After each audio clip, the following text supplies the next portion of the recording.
Chapter 3, Cookies. I was the first one done with my lunch. That's because eating hoagies takes forever, of course. I put my lunchbox away and looked at Herb's plate. He had 3 more foods to go. First, he had carrot sticks. Also, he had applesauce and a cookie. I leaned in closer. I think that's a sugar cookie, Herbert. Sugar cookies are my favorite. Herb nodded. Me too, he said. I like sugar cookies too. I touched his cookie with my finger. Yes, sirree, Bob. That's a sugar cookie, all right, Herb. I didn't get a cookie at all today. My mother packed me a fruit bar instead. Oh, said Herb. Well, fruit bars are good too. I tapped my fingers on the table, because Herbert didn't get my hint. Yes, Herbert, I know fruit bars are good, I said, but I really wanted a cookie today. And so I wish that you would just share that thing with me, and that's all. Herb looked at me and shrugged. Why didn't you just say so, he said. Then he broke his cookie in 2, and he handed me half. I gushed real happy. Oh, thank you, Herb. Thank you, I said. After that, I stuffed the cookie right into my mouth, and I drank a sip of Herb's milk.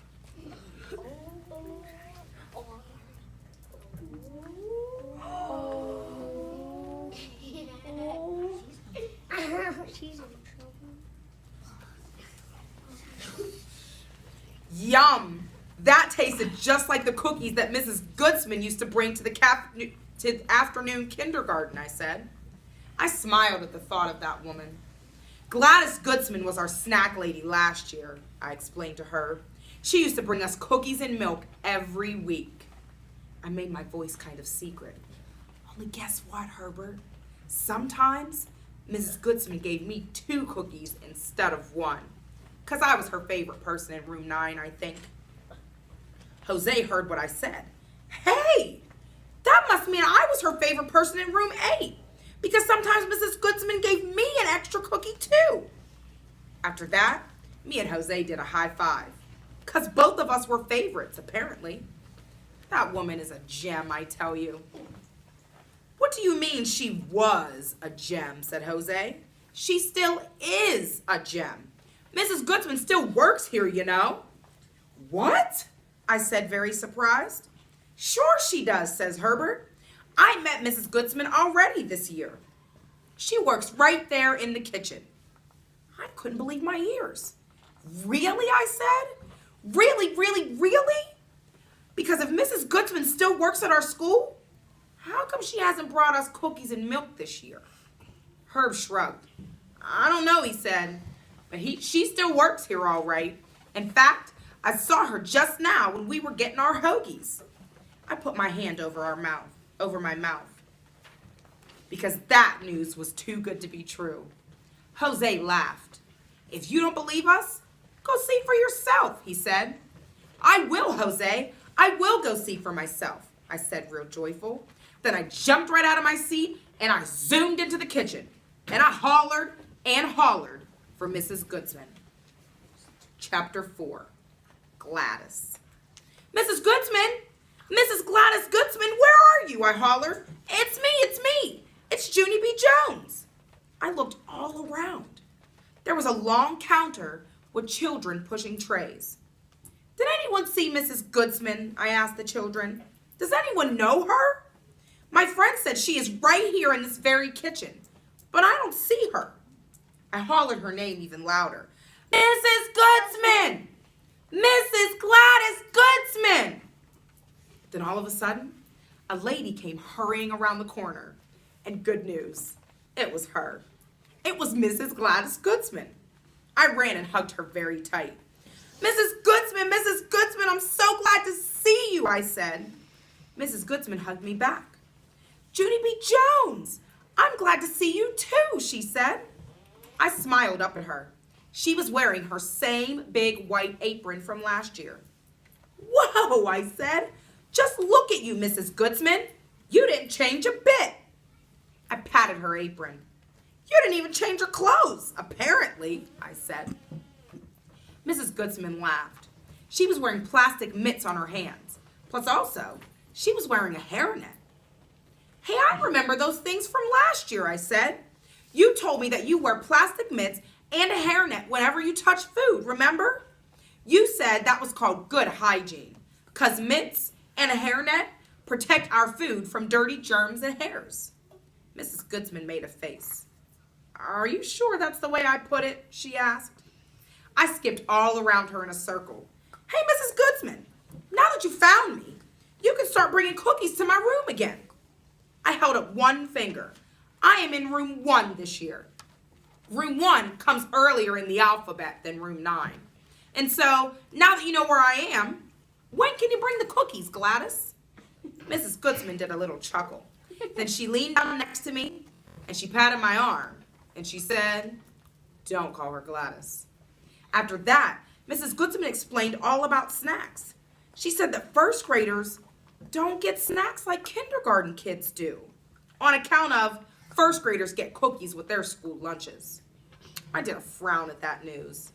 Yeah, only what about the children who bring their lunches, Mrs. Goodsman? Where's our cookies, huh? 'Cause today, everybody got a cookie except for me and Sheldon. Mrs. Goodsman didn't answer my question. Instead, she raised her head and looked behind me. That's when I heard my teacher's voice. Junie B. Jones, he said kind of loudish. Exactly what do you think you're doing here? I spun around.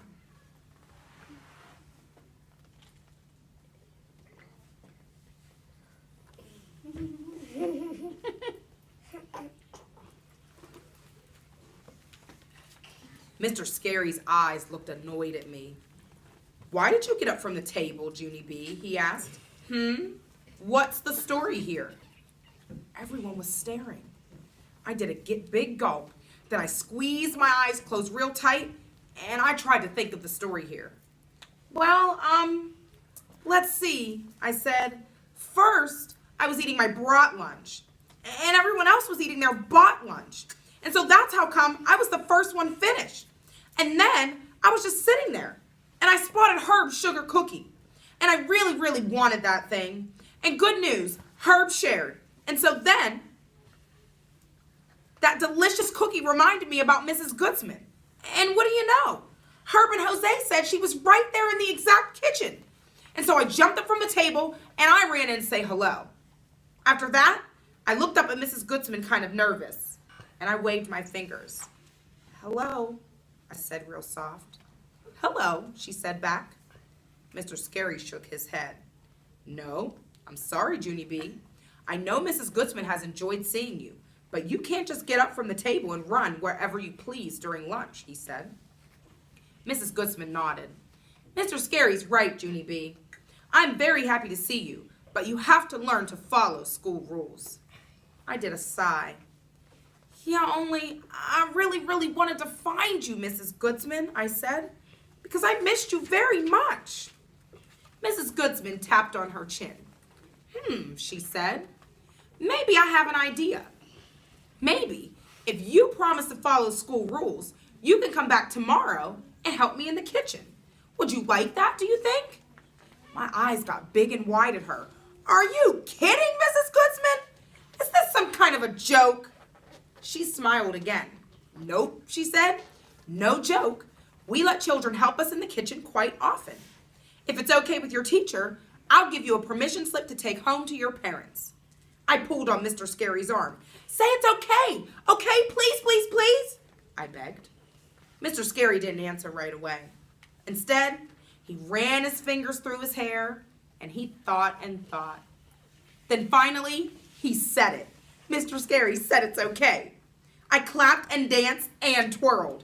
I can do it, Mrs. Goodsman, I said. I can come and help you in the kitchen. Excellent, said Mrs. Goodsman.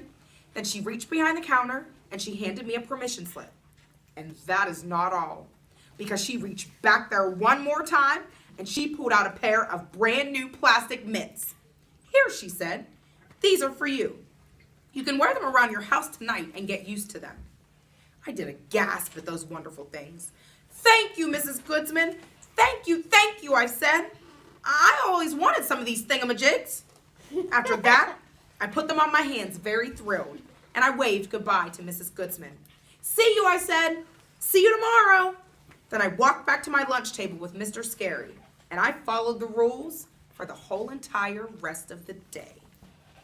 Chapter 5 is called Practicing.